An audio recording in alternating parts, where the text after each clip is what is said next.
Welcome to room 5770 on Royal Caribbean's Independence of the Seas.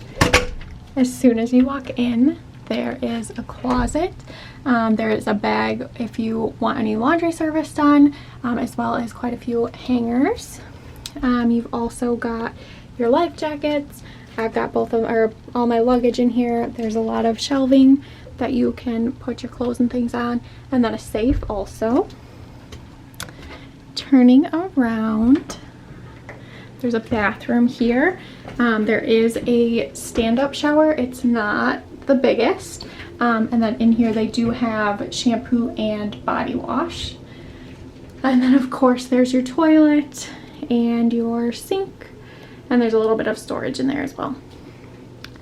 Coming over here, there is a couch that can pull into a bed. And you can also use that for seating.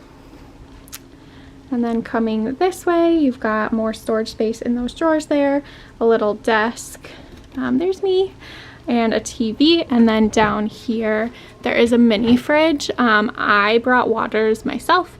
It was almost $30 just to have 12 waters on the ship, so I ended up bringing some myself. Here I've got a king size bed. You can also have this split into 2 twin beds, and then the end tables on either side would just go in the middle there. And then this is a balcony room. So here is what the balcony looks like. There's 2 chairs and a table, and we are still in the port of Miami. So here is the view. Here.